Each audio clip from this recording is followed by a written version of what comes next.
ആരെങ്കിലും ഒരുത്തം വന്ന് കൈയാട്ടി വിളിച്ചാൽ എൻ്റെ വിശ്വാസവും എൻ്റെ അടിസ്ഥാന പ്രമാണങ്ങളും ഞാൻ കൂടി നടക്കുന്ന സഭാസമൂഹവും ഇതുവരെ ഉണ്ടായിരുന്നതിൽ അവർ ഉടുപ്പ് പോലെ ഊരിക്കളഞ്ഞ് ഒരുത്തൻ്റെ കൂടെയോ ഒരുവടെ കൂടിയോ പോകാൻ തയ്യാറാകത്തക്കവണ്ണം നമ്മുടെ കുഞ്ഞുങ്ങളുടെ അവസ്ഥ എങ്ങനെ പറ്റി? ഞാൻ പറഞ്ഞ ലവ് ജിഹാദിനെ സംബന്ധിച്ച് പറയുമ്പോൾ നമ്മുടെ ഭാഗത്തുണ്ടായിരിക്കുന്ന വീഴ്ചകൾ നാം വിസ്മരിക്കരുത് എന്നുള്ളതാണ്. പ്രണയം എന്നുള്ളത് ഒരു തെറ്റല്ലല്ലോ. ഇത് മൊബൈലിലാണ്, അല്ലെങ്കിൽ മാതാപിതാക്കൾക്കും തിരക്കാണ്, വല്യപ്പന്മാർക്ക് പോലും തിരക്കാണ്. അവരുടെ വഴിക്ക് പോകുന്നു. ഇവരും ഞാനും എൻ്റെ മൊബൈലും ഞാനും എൻ്റെ പ്രപഞ്ചവും ആയിട്ട് ഇങ്ങനെ ജീവിക്കേണ്ടി വരുന്ന സാഹചര്യത്തിൽ അവർ ചില ലഹരികൾക്ക് അടിപ്പെടാനിടയായിത്തീരുന്നു. ഒരു 5ാം ക്ലാസ്സിൽ പഠിക്കുന്ന പെൺകുട്ടിയുടെ ബാഗ് പരിശോധിക്കാൻ അമ്മയ്ക്ക് പോലും സ്വാതന്ത്ര്യമില്ലാത്തൊരു സാഹചര്യമാണ്. നമുക്കിപ്പം വിദ്യാഭ്യാസം കൊടുക്കുക അല്ലെങ്കിൽ ആതുര ശുശ്രൂഷ കൊടുക്കുക എന്നുള്ളത് അത് വാസ്തവത്തിൽ അത് ഗവൺമെൻറ്റിൻ്റെ ജോലിയാണ്. ഈ വിദ്യാഭ്യാസത്തോടൊപ്പം യേശു സ്നേഹം കൂടി കൊടുക്കുക എന്നുള്ളതാണല്ലോ നമ്മുടെ ഉത്തരവാദിത്വം. എഡ്യൂക്കേഷനെ സംബന്ധിച്ചാണെങ്കിൽ അഡ്മിഷനായാലും അപ്പോയിൻമെൻറ്റിനായാലും ഡൊണേഷൻ പാടില്ല എന്നുള്ളത് CBCIയുടെ പോളിസിയാണ്, KCBCയുടെയും പോളിസിയാണ്.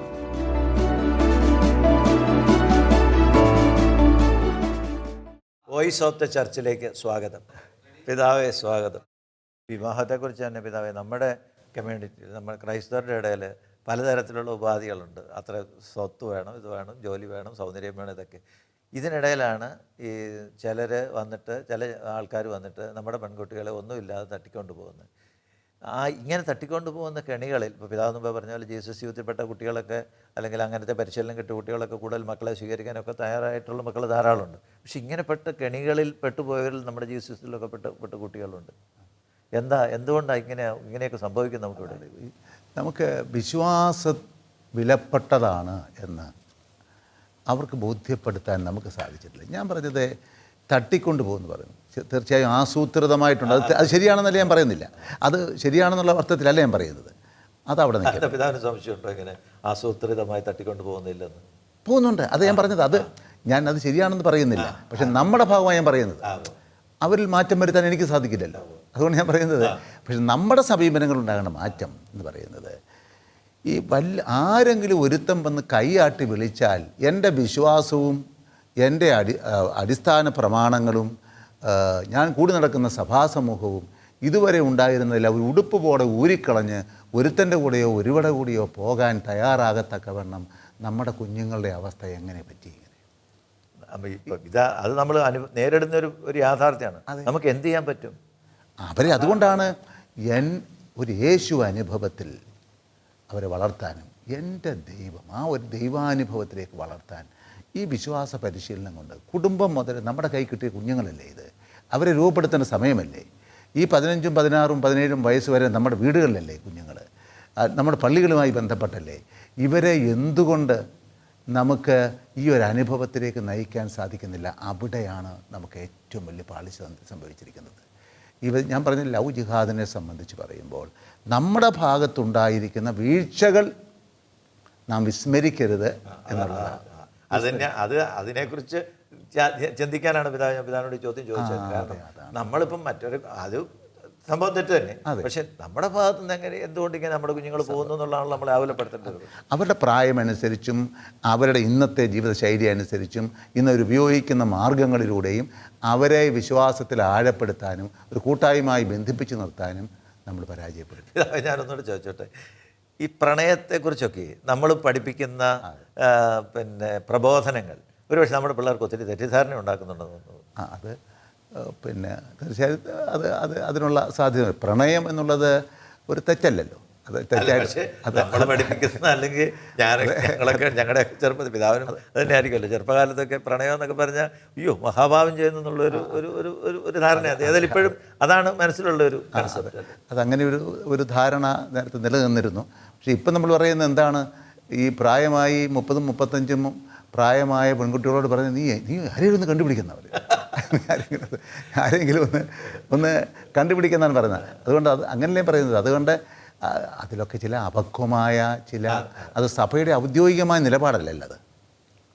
ആ രൂപപ്പെട്ട് വന്ന നമ്മുടെ ആളുകളിൽ മടന്നു വന്ന ചെറുപ്പത്തിൽ ഞാൻ പറയാമല്ലോ, എനിക്കൊക്കെ കിട്ടിയ ഒരു ട്രെയിനിങ് ഈ തീപ്പെട്ടിക്കോലും വെടിമരുന്നും എന്നാണ്.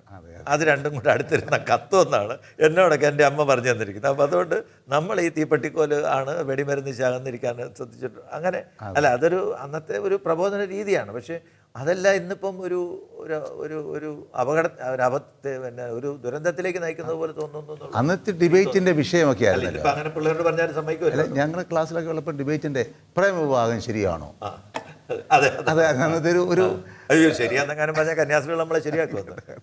അങ്ങനെ ഒരു വിഷയമുണ്ടായിരുന്നു. ഈ യുവാക്കളെ സംബന്ധിച്ചിടത്തോളം ഇതിലും ഭീകരമായൊരു പ്രശ്നമാണ് ഈ മയക്കുമരുന്നിൻ്റെ ഒരു അവസ്ഥ. ഒന്നിലും നമ്മുടെ കുഞ്ഞുങ്ങൾ പിന്നെ സംരക്ഷിതരുമല്ല. നമ്മുടെ മാതാപിതാവ് ചൂണ്ടിക്കാണിച്ച പോലെ, ഞാൻ വാക്കൊന്നും ഉപയോഗിക്കുന്നില്ല, നമ്മുടെ കുഞ്ഞുങ്ങളെ കെണിപ്പെടുത്താൻ ബോധപൂർവമായ ശ്രമം നടക്കുന്നത് പോലും സംശയിക്കത്തക്ക രീതിയിൽ അപകടങ്ങളുണ്ടാകുന്നത്. ഇത് ഈ ഒരു സാമൂഹ്യ തിന്മയെക്കുറിച്ച് പിതാവ് എന്ത് പറയാൻ? ഞാൻ ഈ സാമൂഹ്യ തിന്മയെപ്പറ്റി പറയുമ്പോഴും എനിക്ക് ഊന്നാനുള്ളത് നമ്മുടെ കുടുംബങ്ങൾ തന്നെയാണ്. മനുഷ്യന് ലഹരി വേണം. ഒരു ലഹരി ഇല്ലാതെ അങ്ങനെ മനുഷ്യൻ ജീവിക്കുന്നു. ആ ലഹരി എൻ്റെ ദൈവവുമായിട്ടുള്ള ബന്ധത്തിലൊരു ലഹരി, എൻ്റെ മാതാപിതാക്കളുമായുള്ള ബന്ധത്തിലൊരു ലഹരി, എൻ്റെ സഹോദരങ്ങളുമായി ബന്ധത്തിലൊരു ലഹരി. അപ്പോൾ ഈ നമ്മളുടെ കൂട്ടായ്മ അങ്ങനെയൊക്കെയല്ലേ നമ്മൾ വാസ്തവത്തിൽ നമ്മുടെ ജീവിതത്തെ ഇങ്ങനെ ബലപ്പെടുത്തി നിർത്തിയിരുന്നത്. ഇത് മൊബൈലിലാണ്, അല്ലെങ്കിൽ മാതാപിതാക്കൾക്കും തിരക്കാണ്, വല്യപ്പന്മാർക്ക് പോലും തിരക്കാണ്, അവരുടെ വഴിക്ക് പോകുന്നു. ഇവരും ഞാനും എൻ്റെ മൊബൈലും ഞാനും എൻ്റെ പ്രപഞ്ചവും ആയിട്ട് ഇങ്ങനെ ജീവിക്കേണ്ടി വരുന്ന സാഹചര്യത്തിൽ അവർ ചില ലഹരികൾക്ക് അടിപ്പെടാനിടയായി തീരുന്നു. ഞാൻ ശരിയാണ്. പക്ഷേ അപ്പോൾ ബോധപൂർവമായി ഈ ഒരു ട്രാഫിക്കിന് വേണ്ടി ഉപയോഗിക്കാൻ സജ്ജമായിരിക്കുന്ന ഒരു വിഭാഗം ഇവരെ കെണിയിൽപ്പെടുത്തുന്നു. വളരെ എളുപ്പം കെണിയിൽപ്പെടുത്താൻ സാധിക്കുന്നു. അത് പണ്ടൊക്കെ നമ്മൾ വിചാരിച്ചിരുന്നത് എന്താണ്, ഏതോ രാജ്യത്ത് നടന്നിരുന്ന കാര്യമാണെന്നാണ്, അല്ലെങ്കിൽ ഏതോ സംസ്ഥാനങ്ങളിൽ നടന്നിരുന്ന കാര്യമാണെന്ന്. നമ്മളുടെ സ്കൂളുകൾക്ക് തൊട്ടടുത്തുള്ള മാടക്കടയിൽ ഇപ്പോൾ ഉണ്ട് ഇത്. അല്ല, ഇപ്പം എനിക്കൊന്ന് കുറച്ചാൽ മുമ്പ് പിതാവിനെ സൂചിപ്പിച്ചെന്ന് എനിക്ക് തോന്നുന്നത്. അതായത് നമ്മുടെ സ്കൂളുകളിൽ ഇത് കാരിയേഴ്സ് ആകാൻ വേണ്ടിയിട്ടുള്ള ആൾക്കാരെ ചിലർ പ്ലാൻ ചെയ്യുന്നു എന്നൊക്കെ. അല്ലെ, എന്നോടൊരാൾ വിളിച്ച് പറഞ്ഞു, സൂക്ഷിക്കണം, ഇന്ന സ്കൂളിൽ സൂക്ഷിക്കണം, ഇതിന് കാരിയേഴ്സ് ആകാൻ വേണ്ടി ചില ആസൂത്രിതമായി ഉന്നതരുടെ റെക്കമെൻഡേഷൻ സ്വീകരിച്ച് അവിടെ പ്രവേശനം തേടാൻ ശ്രമിക്കുന്നുണ്ട്, സൂക്ഷിക്കാൻ പറയണമെന്ന് പറഞ്ഞു. ഇതുതന്നെയാണ് പിതാവ് ഈ തിന്മയുടെ പുറകിൽ ഉന്നതന്മാരുടായിട്ടുള്ളവരുടെ സ്വാധീനം. ഇപ്പോൾ നിയമസഭ വന്ന കേരള നിയമസഭയിൽ വന്ന ഒരു ആരോപണത്തിൽ വന്ന ഇതാണ്, ചില പാർട്ടികളിൽ ഈ മയക്കുമരുന്ന് വിറ്റ് കാശുണ്ടാക്കി അവർ പാർട്ടി പിടിക്കുന്നു. അപ്പോൾ പാർട്ടിയിൽ അവരൊന്നും ചെയ്യാൻ പറ്റില്ല. അപ്പോൾ ആ പാർട്ടിയുടെ നിയന്ത്രണം ഏറ്റെടുക്കും. ഇതിപ്പം ആ പാർട്ടിക്കാരൊക്കെ നിഷേധിച്ചതാണ്. പക്ഷേ നമുക്കങ്ങനെ കണ്ണടച്ച് നിഷേധിക്കാൻ പറ്റാത്തൊരു സാഹചര്യമാണ്. ഈ പണം ഉണ്ടാക്കാൻ വേണ്ടിയിട്ട് മയക്കുമരുന്ന് കച്ചവടത്തിൽ ഏർപ്പെടുക ഭയങ്കര പെട്ടെന്ന് കാശ് കിട്ടുന്നതെന്നാണ് പറയുന്നത്. അവർക്ക് എല്ലാ സംവിധാനങ്ങളും അവരുടെ വിലയ്ക്ക് മേടിക്കുന്നു, പൈസയ്ക്ക്. പോലീസ് ഇപ്പം വലിയ ആൾക്കാരെയൊക്കെ പിടിച്ചിട്ട് അവർ വേറെ സംശയത്തിലേക്ക്, ഇപ്പം കോഴിക്കോട് കണ്ണൂരെങ്ങാണ്ട് ഒരു സ്കൂളിലൊരു കുട്ടി പേര് ചൂണ്ടിക്കാണിച്ചു കൊടുത്തിട്ട് അറസ്റ്റ് ചെയ്തില്ല പോലീസ്. അപ്പോൾ ഇങ്ങനെയൊക്കെ ഈ സംവിധാനങ്ങളൊക്കെ പോകുമ്പോൾ നമ്മൾ എന്ത് ചെയ്യും നമ്മുടെ കുഞ്ഞുങ്ങളെ? അതാ ആസൂത്രിതമായി ഒരു കാലത്ത് ഈ പെൺകുട്ടികളിലൂടെ വരാൻ തന്നെ കാരണം എന്താണ്? പെൺകുട്ടികളിലൂടെ ട്രാഫിക് വരാൻ കാരണം പെൺകുട്ടികൾക്ക് ഈ പരിശോധന അധികം ഉണ്ടാവില്ല, അവരെ സംശയിക്കില്ല. അതുപോലെ തന്നെ അഭ്യസ്ത വിദ്യർ, എഞ്ചിനീയറിംഗ് കോളേജിലെ വിദ്യാർത്ഥികൾ, പ്രൊഫഷണൽ കോളേജുകളിലെ വിദ്യാർത്ഥികൾ, ഉന്നത നിലയിൽ പ്രവർത്തിക്കുന്ന IT ഉദ്യോഗസ്ഥർ, ഇങ്ങനെയൊക്കെയുള്ളവരെയാണ് ഇതിനു വേണ്ടി ഉപയോഗിക്കുന്നത്. എന്താണ്? അവർ പിടിക്കപ്പെടാതിരിക്കാൻ വേണ്ടിയിട്ടാണ്. അതിലൂടെ ജീവിതം തകരുകയാണ്. ഈ നമ്മുടെ യുവജന സംഘടനകൾക്ക്, ഈ ജീസസ് യൂത്ത് അടക്കമുള്ള സംഘടന, ഇതിനകത്തൊന്നും ചെയ്യാൻ പറ്റുന്നില്ലേ? അവർ വാസ്തവത്തിൽ അതിനുള്ള കൃത്യമായ മാർഗങ്ങളൊന്നും നമുക്ക് കണ്ടെത്താൻ സാധിക്കുന്നില്ല. ഫലപ്രദമായി അത് ഉപയോഗിക്കാൻ സാധിക്കുന്നില്ല. ഫലപ്രദമായി പരിശീലനം കൊടുക്കാൻ നമുക്ക് സാധിക്കുന്നില്ല എന്നുള്ളത് ശരിയാണ്. അവരെ അതായത് ഇങ്ങനെയുള്ള ഭീഷണികളുള്ളപ്പം അതിനെതിരെ അവരെ സജ്ജമാക്കാനുള്ള ഒരു ട്രെയിനിങ് വേണ്ടി വരുമല്ലോ. ഇതിനൊക്കെ മറ്റൊരു ട്രെയിനിങ് കൊടുത്താണ് കൊണ്ടുവരുന്നത്. അപ്പോൾ അതിനെ നേരിടാനുള്ള ഒരു ട്രെയിനിങ്ങിനെ കുറിച്ച് നമ്മൾ ചിന്തിച്ചിട്ടുണ്ട്. കൗണ്ടറിനെ സംബന്ധിച്ച് വാസ്തവത്തിൽ കൃത്യമായ ആസൂത്രണം നമ്മുടെ ഭാഗത്തുനിന്ന് ആവശ്യമുണ്ട് എന്നാണ് പറയുന്നത്. അതുകൊണ്ട് ആവശ്യമുണ്ടെന്ന് ഞാൻ പറയുന്നത് കൃത്യമായ ആസൂത്രണം പോരാ എന്നുള്ളത് കൊണ്ട് തന്നെയാണ് ഞാനത് സൂചിപ്പിക്കുന്നത്. കൃത്യമായി വളരെ ഗൗരവമായി അതേ സംബന്ധിച്ച് സഭ എന്ന് പറയുമ്പോൾ കുടുംബം മുതൽ മാതാപിതാക്കൾ മുതൽ എല്ലാവരും അതേപ്പറ്റി ഗൗരവമായി, ഈ മാതാപിതാക്കളൊക്കെ എന്ത് ചെയ്യും, എൻ്റെ കുഞ്ഞങ്ങനെ പോകത്തില്ലെന്ന് വിചാരിക്കുകയാണ്. ആ ഒരു കുഞ്ഞുങ്ങൾ അങ്ങനെ ഒരെണ്ണം പറഞ്ഞാൽ തന്നെ അവർ കഴിയുമെങ്കിൽ അത് സപ്രസ് ചെയ്യാനായിട്ട് നോക്കും, ടീച്ചറിനെ കെണിപ്പെടുത്തുക. അങ്ങനെ ചില സ്കൂളുകളിൽ പ്രശ്നം ഉണ്ടായിട്ടുണ്ട്. ഒരു 5ാം ക്ലാസ്സിൽ പഠിക്കുന്ന പെൺകുട്ടിയുടെ ബാഗ് പരിശോധിക്കാൻ അമ്മയ്ക്ക് പോലും സ്വാതന്ത്ര്യമില്ലാത്തൊരു സാഹചര്യമാണ്. ആ ഒരു സാഹചര്യം എങ്ങനെ നഷ്ടപ്പെട്ടു? അത് കൊച്ച് നേഴ്സറി ക്ലാസ് മുതലേ അത് എല്ലാ ദിവസവും വരുന്ന ബാഗ് പരിശോധിച്ച് തുടങ്ങിയിരുന്നു. അല്ലെങ്കിൽ ആ ഒരു സ്വാതന്ത്ര്യം പുലർത്തിയിരുന്നെങ്കിൽ ഇത് സംഭവിക്കുമായിരുന്നില്ല. നമുക്കത് വേണ്ട വണ്ണം അവരെ ഒന്ന് ഈ സ്വകാര്യതയെ സംബന്ധിച്ചുള്ള സർക്കാർ നിയമങ്ങൾ ഇപ്പം വലിയ പ്രശ്നമായിട്ടുണ്ടെന്ന്. കറക്റ്റാണ്, വളരെ ശരിയാണ്, വളരെ ശരിയാണ്. നമുക്ക് ശാസിക്കാൻ പറ്റില്ല. അവർക്ക് മാനസികമായി പീഡനമായി ഈ നിയമങ്ങളൊക്കെ അതിന് വാസ്തവത്തിൽ തടസ്സമായി നിൽക്കുന്നു. അതെല്ലാം വലിയ കെണികളായി രൂപാന്തരപ്പെടുകയാണ്. അതാണ് ഓരോ നിയമവും നമ്മൾ നിർമ്മിക്കുമ്പോൾ അതിൻ്റെ പിൻപിലുള്ള ആ ഒരു ദൂരവ്യാപകമായ ഫലങ്ങളെ സംബന്ധിച്ച്. തിരുവനന്തപുരത്തെ നമ്മുടെ ഒരു സ്കൂളിൽ പിതാവിനറിയാമല്ലോ, ഇങ്ങനെ ചില നടപടികൾ എടുത്തതിൻ്റെ പേര് ചില പ്രശ്നങ്ങളൊക്കെ ഉണ്ടായിരുന്നു. അറിയാം. അതായത് ഇപ്പോൾ ഒരു നടപടി ഇങ്ങനെയുള്ളൊരു സാഹചര്യത്തെ നമ്മളെങ്ങനെ നേരിടും എന്നുള്ളതാണ്. അതിനകത്തിപ്പോൾ ഈ നവമാധ്യമങ്ങളായാലും ഒരു പക്ഷേ മറ്റ് ഇലക്ട്രോണിക് മാധ്യമങ്ങളിലൊക്കെ ആയാലും എനിക്കറിയത്തില്ല അവരെ ഇങ്ങനെയുള്ള ഒരു ധാർമ്മികമായ വിഷയങ്ങളിൽ ഒരു ആ ഒരു പക്ഷം ചേരാൻ അവർ സമുദായത്തെ പടുത്തുയർത്തണം, കെട്ടിപ്പടുക്കണം എന്നുള്ള കൺസെപ്റ്റൊക്കെ മാധ്യമങ്ങൾക്കും പോയ ഒരു ലക്ഷണമാണ്. അവർക്കും പണം ഉണ്ടാക്കണം. പണം ഉണ്ടാക്കി നിലനിൽപ്പിനേക്കാൾ കൂടുതൽ അടിച്ചു പൊളിച്ച് സൂക്ഷിക്കണം, അത്ര തന്നെ. അതിനുള്ള എന്താണെന്ന് അതിനനുസരിച്ചുള്ള ചെയ്യാന്നുള്ളൊരു. ഞാൻ വേറൊരു പ്രശ്നത്തിലേക്ക് ചോദിക്കാം. ഇപ്പം നമുക്ക് ജനനനിരക്ക് കുറവാണെന്ന് പറഞ്ഞു, നമ്മുടെ കുട്ടികൾക്ക് ഇങ്ങനെയുള്ള പ്രശ്നങ്ങളുണ്ടെന്ന് പറഞ്ഞു. പക്ഷേ ഇപ്പോൾ ഒരു വേറൊരു പ്രശ്നമുള്ളത്, നമ്മുടെ കുട്ടികൾ ഒരുപക്ഷെ ക്രൈസ്തവ സമൂഹത്തിൽ അത് കൂടുതലെന്ന് എനിക്ക് തോന്നുന്നു, എത്രയും പെട്ടെന്ന് ഇവിടെ നാട് വിട്ടു പോവുക. അപ്പോൾ അതായത് IELTS പരീക്ഷ, OET പരീക്ഷ ഇങ്ങനെയുള്ള ജയിക്കാൻ വേണ്ടി ഞാൻ കരിസ്മാറ്റിക് ശുശ്രൂഷയിലൊക്കെ പങ്കെടുത്തു. പലയിടത്തും സാക്ഷി ഇതാണ്. OET പരീക്ഷ ജയിച്ചു, IELTS പരീക്ഷ ജയിച്ചു, ദൈവം സഹായിച്ചെന്നവർ പറയുന്നതിന് സന്തോഷമുണ്ട്. പക്ഷേ ഇങ്ങനെ പോയി നമുക്കിവിടെ ആളില്ലാതാകുന്ന ഒരു സാഹചര്യം വരെയാണ്. ഇതിനെ ഒരു സഭ ഗൗരവമായിട്ട് എടുത്തിട്ടുണ്ടോ? അതെയോ പിള്ളേരെ പിടിച്ചു നിർത്താൻ പറ്റിയാൽ? ഞാൻ പലപ്പോഴും പിതാക്കന്മാരുടെ ഒരു പ്രസംഗങ്ങളിൽ പുറത്ത് കേട്ടിരിക്കുന്നതാണ്, നമുക്ക് അവരോട് പോരണ്ടെന്ന് പറയാൻ പറ്റുമോ? ശരിയാ, പറ്റുമോ? പറ്റിയല്ല എന്നുള്ളത് ശരിയാണ്. പക്ഷേ ഒരു കാര്യമാണ്, ഇങ്ങനെ പോയാൽ സഭ ഇവിടെ എത്തിച്ചേരും. ഈ 12ാം ക്ലാസ്സിൽ ഇപ്പം പഠിക്കുന്ന പിള്ളേർ, എനിക്ക് ഒരു ഐ ഓപ്പണറായിരുന്നു വാസ്തവത്തിൽ. അവരിപ്പം ജർമ്മൻ പഠിക്കുന്നുണ്ട്. ഇത് കഴിഞ്ഞ ഉടനെ ജർമ്മനി പോകാനായിട്ട്. 12ാം ക്ലാസ്സിൽ പഠിക്കുന്നവരെ ദീപയിലൊരു പരസ്യം കണ്ടു, നേഴ്സിംഗ് പഠിപ്പിച്ച് സ്റ്റൈഫൻഡോടെ പഠിപ്പിച്ച് ജർമ്മനി ജോലി കൊടുക്കാമെന്നും പറഞ്ഞു. അതെ. അപ്പോൾ അങ്ങനെ കണ്ടു കഴിഞ്ഞാൽ പിന്നെ ആൾക്കാർ പോകും. അപ്പോൾ നമുക്ക് ഈ പിതാക്കന്മാർക്ക് പറയുന്നത് അടച്ച് നിങ്ങൾ ആരും ഇനി പോകരുത് എന്ന് ഒറ്റ ഒരു നമുക്ക് ക്ലോസ് ചെയ്യാൻ സാധിക്കില്ല. പക്ഷേ നമ്മുടെ കുഞ്ഞുങ്ങളിൽ കാഴ്ചപ്പാടുകൾ മാറ്റിയെടുക്കാനുള്ള ആ ഒരു പരിശ്രമം ഉണ്ടാവണം. നമ്മുടെ നാടിൽ ഞാൻ മറ്റേത് പ്രദേശത്തേക്കാളും മധ്യ തിരുവിതാംകൂർ, പ്രത്യേകിച്ച് പത്തനംതിട്ട പ്രദേശത്ത് അടഞ്ഞു കിടക്കുന്ന വീടുകളാണ് തുറന്നിരിക്കുന്ന വീടുകളേക്കാൾ കൂടുതൽ. ഇനി ഉള്ളതാണെങ്കിൽ തന്നെ പ്രായാധിക്യത്തിലെത്തിയ മാതാവ് പിതാവാണുള്ളത്. ജനലിലൂടെ പുറത്തേക്ക് നോക്കുന്ന അവർക്കും സംതൃപ്തിയാണ്, കുഴപ്പമില്ല. കുഞ്ഞുങ്ങൾ സംതൃപ്തി ഞാൻ പറഞ്ഞത് റിപ്പോർട്ടുകളുണ്ടല്ലോ, അതിനകത്തൊക്കെ അവർ വളരെ അതായിരിക്കും. പക്ഷെ അവരപ്പോഴും പറയുന്നത് എന്താണ്? അല്ല, അവരുടെ ഭാവിയല്ലേ, കുഞ്ഞുങ്ങളുടെ ഭാവിയല്ലേ, അങ്ങനെ അവർ പറയും. പക്ഷേ അവരുടെ ബാങ്കിൽ പണമുണ്ട്. ഇപ്പം ഈ പ്രളയകാലത്ത് തന്നെ കണ്ടാണല്ലോ. പക്ഷെ കൊടുക്കാൻ മരുന്ന് വാങ്ങിക്കാൻ നിവർത്തിയില്ല. അയൽവക്കക്കാരനാരെയും ഔദാര്യം വേണം. ആരുമില്ലാത്ത അനാഥരെ പോലെ ജീവിക്കേണ്ടി വരുന്നു. ഒരു കാലത്ത് അനാഥരായ കുഞ്ഞുങ്ങളായിരുന്നു നമ്മുടെ പ്രശ്നം. ഇപ്പം വന്നിരിക്കുന്നത് എന്താണ്? അനാഥരായ നമ്മുടെ മാതാപിതാക്കളാണ്. അത് സമ്പന്നരായിട്ടുള്ളവർ.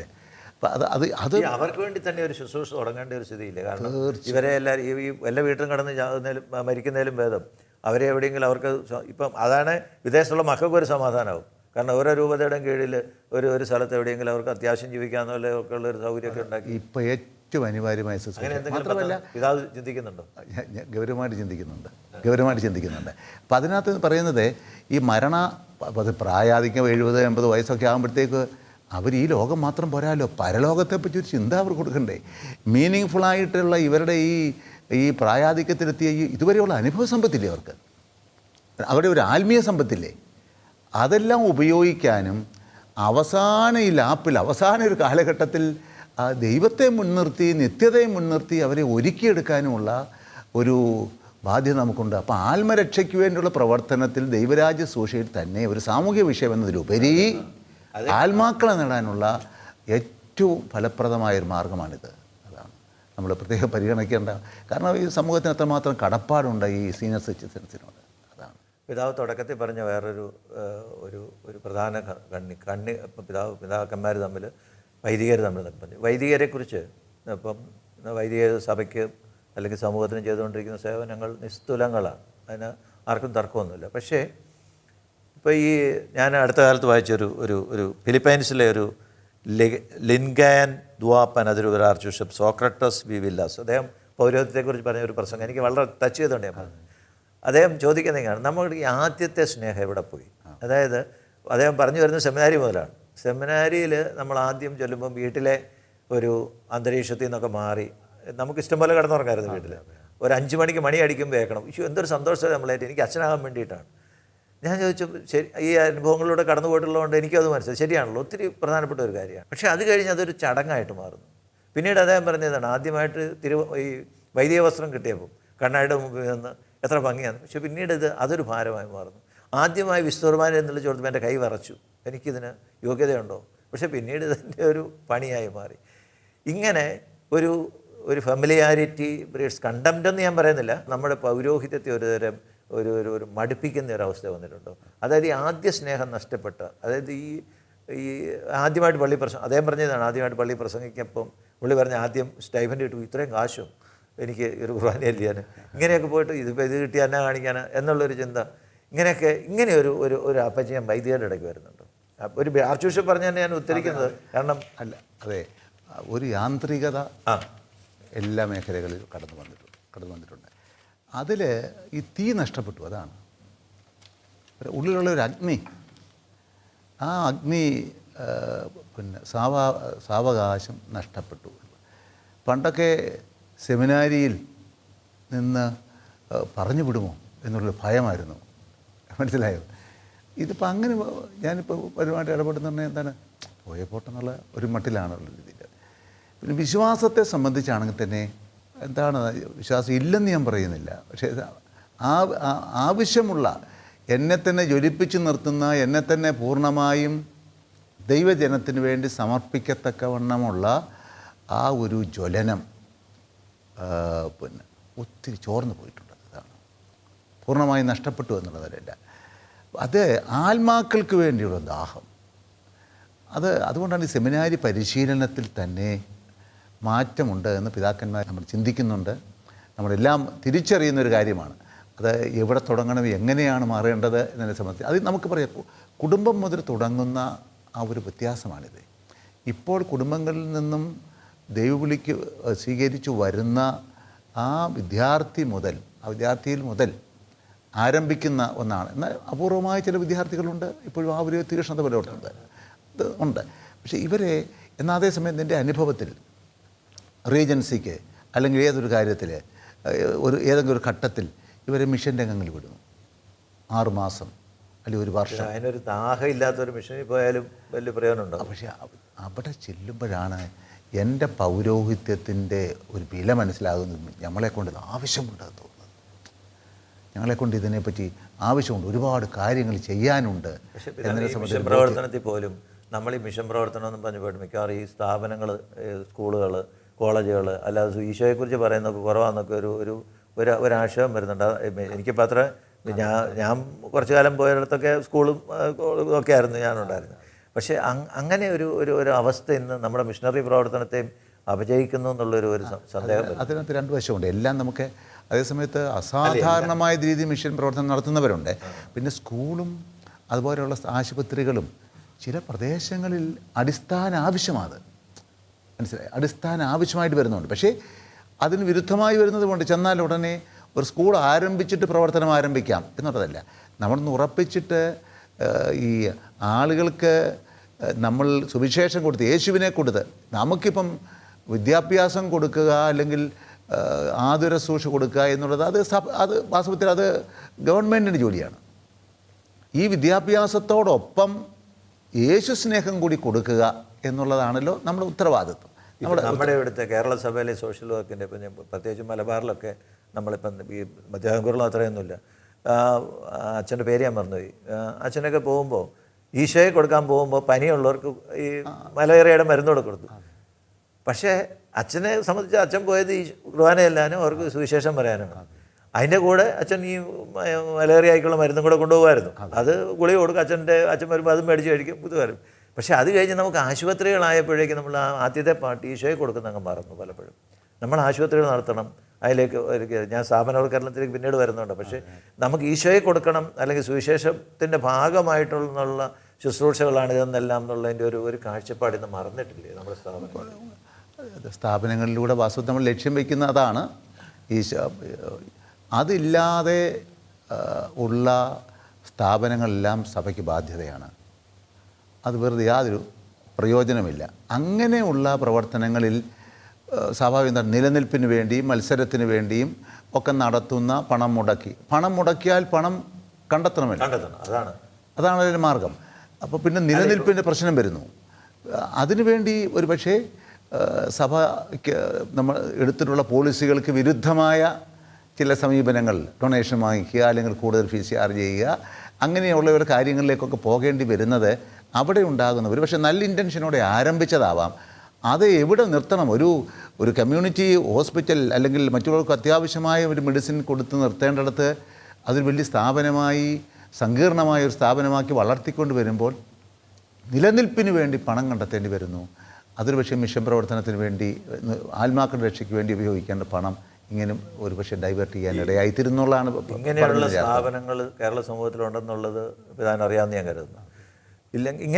അങ്ങനെയുള്ള ഒരു സാഹചര്യത്തിൽ അങ്ങനെയുള്ളവയെക്കുറിച്ച് നിങ്ങൾ ഈ KCBC പിതാക്കന്മാർ കൂടുമ്പോൾ KCBCയിലൊക്കെ ചർച്ച ചെയ്ത് എന്തെങ്കിലും ഇങ്ങനെയുള്ള തീരുമാനങ്ങൾ എടുക്കാനോ ഇങ്ങനെയുള്ള പാടില്ലെന്ന് അങ്ങനെ ഏതെങ്കിലും രീതി അതിന് സാധിക്കുമോ? അല്ല, ഇതിനെ സംബന്ധിച്ചിപ്പം എഡ്യൂക്കേഷനെ സംബന്ധിച്ചാണെങ്കിൽ അഡ്മിഷനായാലും അപ്പോയിൻമെൻറ്റിനായാലും ഡൊണേഷൻ പാടില്ല എന്നുള്ളത് CBCIയുടെ പോളിസിയാണ്, KCBCയുടെയും പോളിസിയാണ്. അതിനെ സംബന്ധിച്ച് പലതരത്തിലുള്ള പരിമിതികൾ നമുക്കുണ്ടല്ലോ. ഇത് കണ്ടുകൊണ്ടിരിക്കുന്ന ആൾക്കാർ ഇങ്ങനെ കൊടുത്ത് അഡ്മിഷൻ മേടിച്ചിട്ടുള്ളവരുണ്ട് ഇപ്പോഴും. അതെ. അപ്പോൾ നമ്മൾ ഇതിങ്ങനെ എപ്പോഴും നമ്മൾ പറയും ഇങ്ങനെ നമ്മളിങ്ങനെ ചെയ്യുന്നില്ല എന്നൊക്കെ. പക്ഷേ ഞാൻ കൃത്യമായിട്ട് ഉദാഹരണങ്ങൾ പറയുന്നില്ല, പക്ഷേ അങ്ങനെയുള്ള സംഭവങ്ങൾ ഇപ്പോഴും നടക്കുന്നുണ്ട്. സഭയുടെ നിലപാട് ഇതാണെന്ന് എന്നെ സൂചിപ്പിച്ചത്. സഭയുടെ നിലപാട് എന്ന് പറയുന്നത് ഇത് പാടില്ല എന്നുള്ളതാണ് സഭയുടെ ഒരു നിലപാട്. അതേസമയത്ത് ആ ഒരു സ്പിരിറ്റിൽ നടത്തുന്ന ധാരാളം സ്ഥാപനങ്ങളുണ്ട്. മറിച്ചുള്ളതിനെ സംബന്ധിച്ച് ഞങ്ങൾ പരാതികൾ വരാറുണ്ട്, KCBCയിൽ ചർച്ച ചെയ്യാറുണ്ട്. KCBC വീണ്ടും അത് KCBCയെ സംബന്ധിച്ചിടത്തോളം KCBCയുടെ പരിമിതികളുണ്ട്. അല്ല പിതാവ്, ഇൻ്റർനാഷണൽ സ്കൂളുകളൊക്കെ നടത്തുന്നവർക്ക് പിന്നെ എങ്ങനെ പാവങ്ങൾക്ക് വേണ്ടി എങ്ങനെ എന്ത് ചെയ്യാൻ പറ്റും? അവിടെ കൊടുക്കുന്ന ട്രെയിനിങ്ങിന് കാശ് മേടിക്കാൻ പറ്റത്തില്ല, മുമ്പോട്ടും കൊണ്ടുപോകാൻ പറ്റുമല്ലോ. അപ്പോൾ ഇങ്ങനെയുള്ള സ്ഥാപനങ്ങളൊക്കെ നമുക്ക് വേണോ? കാരണം ഇതൊക്കെ സഭയുടെ ഒരു ഐഡൻറ്റിറ്റി ആയിട്ടാണ് നിൽക്കുന്നത്. സഭ ഇത് കാണുന്ന ഒരു സഭയുടെ ആണെന്നാണല്ലോ ഇത് വെക്കുന്നത്. അപ്പോൾ അങ്ങനെയുള്ള ഒരു സ്ഥാപനങ്ങളുടെ കാര്യത്തിലൊക്കെ എന്ത് ചെയ്യണം എന്നുള്ളതിനെക്കുറിച്ച് KCBC ഗൗരവമായിട്ട് ചിന്തിക്കേണ്ടതല്ലേ? കാരണം KCBCക്കല്ലേ സഭയോടുള്ള വിശ്വാസികളോടുള്ള ഒരു സമൂഹം. ഇൻ്റർനാഷണൽ സ്കൂളുകൾ അതിപ്പം ഒത്തിരി സ്ഥാപനങ്ങൾ നടത്തുന്നതിനിടയിൽ ഒരു ഇൻ്റർനാഷണൽ സ്ഥാപനം നടത്തുന്നു. പക്ഷേ നമുക്ക് അങ്ങനെ സ്ഥാപനം നടത്തുന്നതിൻ്റെ പ്രശ്നമല്ല, ആ സ്ഥാപനത്തിൽ നിന്ന് പഠിച്ചിറങ്ങി വരുന്ന അത്രമാത്രം പ്രഗത്ഭരായിട്ടുള്ള ആളുകൾ, അത് ക്രൈസ്തവരായാലും അക്രൈസ്തവരായാലും, അവരിലേക്ക് ക്രിസ്തു സ്നേഹം കൊടുക്കാനും സഭയോടുള്ള സ്നേഹം വളർത്താനും സുവിശേഷ മൂല്യങ്ങൾ അവരിൽ പോഷിപ്പിച്ചെടുക്കാനും സാധിക്കുന്നുണ്ടെങ്കിൽ അവിടെ ഒരു മിഷണറി ആസ്പെക്റ്റ് ഉണ്ടെന്ന് ഞാൻ സൂചിപ്പിച്ചത്. Human resource development. ഈ സഭ പാവങ്ങളുടെ സഭയായിരിക്കണം എന്നാണ് ഫ്രാൻസിസ് മാർപ്പാപ്പയും പറഞ്ഞിരിക്കുന്നത്. ഞങ്ങളെപ്പോലെയുള്ളവരുടെയൊക്കെ ഒരു ചിന്തയാണ്. പക്ഷേ ഇങ്ങനെയുള്ളിടത്തൊക്കെ പാവങ്ങൾ ഒന്ന് എത്തി നോക്കാം, ഈ ഇതിൻ്റെ കോമ്പൗണ്ട് വാളിൻ്റെ പുറത്തൊന്ന് എത്തി നോക്കാൻ പോലും പാവങ്ങൾക്ക് പറ്റാത്ത സ്ഥാപനങ്ങൾ നമ്മൾ സഭ നടത്തിയിട്ട് എന്താ പിതാവ് കാര്യം? അവർക്ക് തീർച്ചയായും അങ്ങനെയുള്ള സ്ഥാപനങ്ങളിലും സഭാംഗങ്ങൾക്ക് പ്രവേശനം കിട്ടത്തക്കവണ്ണമുള്ള പിന്നെ മാർഗങ്ങൾ തീർച്ചയായും കണ്ടെത്തേണ്ടതാണ്. അവർക്കൂടെ ഉപയോഗപ്പെടാത്ത ഒരു സ്ഥാപനം നമ്മൾ നടത്തിയിട്ട് യാതൊരു കാര്യമില്ല. ഇത്രയും സമയം തിരുസഭയെക്കുറിച്ച് വളരെ ഹൃദയം തുറന്ന് സംസാരിച്ച പിതാവിന് നന്ദി. ഇനിയുള്ള എപ്പിസോഡുകളിൽ കൂടുതൽ പിതാവിൽ നിന്ന് കേൾക്കാൻ നമുക്ക് സാധിക്കും. പിതാവേ, നന്ദി.